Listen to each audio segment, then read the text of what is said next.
because like the church is big, or I just don't know everyone so well. I'm sometimes afraid of going up to someone and like introducing myself and doing this. Or you new here? And it's like, dog, I've been going to this church for like 4 or 5 years. Because you've never it's how many it's how big. I'm sure you guys have had that, like, because okay, so we have the 2 churches. You're praying. Let's say you're praying in the downstairs English church, and then one day you decide, oh, I'm going to Saturday or Wednesday, and they're like, oh, welcome to our church. Oh my gosh, it's so good to have you. Blah blah blah. It's like I grew up here. It's so funny, Yeah. How do you feel after that? It's awkward, and it's like, how do you not recognize me? Type of that's kind of actually very prideful to say, but it's true because like I don't think it's prideful. It's more of like, dude, this is my home. Yeah. This is my family. Like, you don't recognize your own brother, your own son. What do you tell that person? Like, I've been coming here, or what's a nice way of saying something to that? So there was one of the deacons, one of the lead deacons, and he only comes on Sundays because he lives so far. Yeah. So anyway, he comes on Sundays, and he decides one time I'm gonna come on like a Wednesday, and he sings. He has a beautiful voice, and he's leading. Everyone loves it. Everyone comes up to him after, oh my gosh, what church are you from? Where do you serve? You're like one of the most amazing deacons. You have to come. Have you met anyone? And it's been like, bro, he's been here for at least 6 or 7 years. I remember this. He just never comes on weekdays, and we pray at 2 different churches. Yeah. But I mean, going back to what that is, how does that make you feel? And then now I have that fear of like, oh, I'm gonna go up to someone and be like, oh, dude, welcome to the church. And it's like, dog, I've been coming to church for like years. I see your point. So instead of saying like welcome, just go introduce yourself as who you are. Mm-hmm. Don't just say welcome. This is Saint A. This is Saint Verena. This is Saint, whoever it might be. Just introduce yourself. Hi, my name is Michael. My name's Dwade. Or Dwade. Whatever your nickname might be. They'll think you're trolling them. And just get to know them, and then later find out like kind of like meeting a normal person, like the way you would normally meet a person. Exactly. Yeah. Hey, what's up, man? I'm Michael. Actually, I hear one of the priests. I hear him when he sees someone he doesn't really recognize. He's like, "Do I know you?" It's like, "Oh, have we met? Hi, I'm Abuna." You might recognize me from the guy in the liturgy. But I like that approach. Cordial, open up. It's not like, dude, are you new here? Because I think when we do that, are you new here? We're instantly establishing, hey, so I'm on the inside of this church, and you're an outsider. Yeah. We know who the heck you are, and we can tell since you're here, there's a change and there's a difference. I want to consolidate. What's going on? What's this change? And we're going to do what we can to make things right. Yeah. So we're going to figure out who you are, figure out your background, and figure out whether you could be here. Yeah. I feel at that point, you're kind of like almost pushing that person away. Yeah, absolutely. It's almost like calling them, oh, the newcomer. Yeah. The newcomer to the church.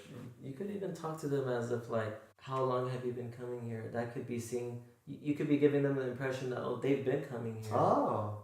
That's a good thought. Versus like, oh, I'm new. Oh, well, welcome. Type of thing.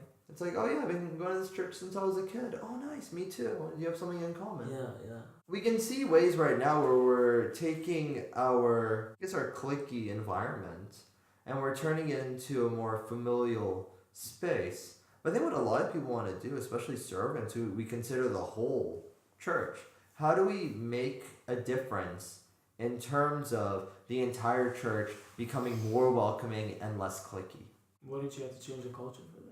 If you want the whole entire church? Well, I mean, you have to change. If I take that, I could then say, great, let's then go ahead and open all those American Orthodox churches and we won't have the Coptic churches anymore. Because isn't that the only way to eliminate the culture? We're not eliminating. I wouldn't say we'd go straight to the culture. Or does it change the culture? I mean, we're here in America now. I mean, I don't know about you, but I was born in America. I barely have any connection with Egypt. Yeah. I know some people, even when they're speaking in English, they don't know any Arabic, but Yani, Mesalin, they still throw these little words in there. Yeah. Whether or not it makes any sense, Yani, Mesalin. I think taking it far, saying change the culture is a little hard. I would just say start off with the people who are established here and are familiar with the culture here and how we can get them moving forward from now. I mean, seriously, what are you doing? Are you having a campaign after church with little signs, little handouts? Hey, be more welcoming. Or hey, like you jerk. Stop being mean to everyone in church. Or just straight up be an example. Okay, so go into Being an example is the best teacher. So like, walk me through that, or walk us all through that. So let's say we're sitting outside of church in a circle, and let's say one of us notices an unfamiliar face standing by the stairs, and they're just standing there, and we don't know how long they've been here or whatever. They're a stranger to us. As like we're standing in the circle, just like, hey, excuse me for a quick second, I'm gonna go say hi to them really quick. And then the group little by little might noticing like, oh, where did he go? Oh, he sees he's talking to someone new. And that becomes a new example. That's how I see it. It's cool when it's a peer-to-peer examples. Like the homie's doing it. Yeah. It's not like, oh, Abuna's doing it, of course, because it's Abuna. Oh, the servant's doing it, of course, because it's servant. It's like, oh, snap, my buddy's doing it. Like, we're the same age. It's not that weird to go up to someone. It's so funny that there's still so much stigma between, like, someone new coming to the Egyptian church.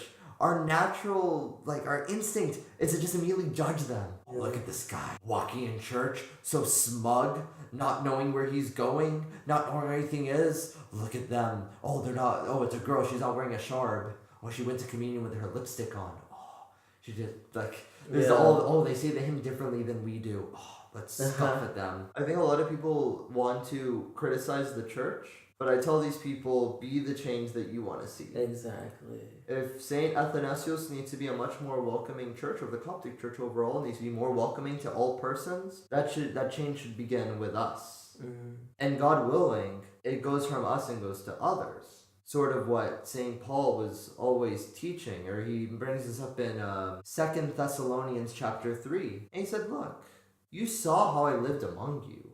You saw that I worked for my food and for my wages. Just like I did this. Imitate what I did. That's what you need to do. St. Paul says that a lot. He's like, you don't know how to imitate God? Fine, imitate me.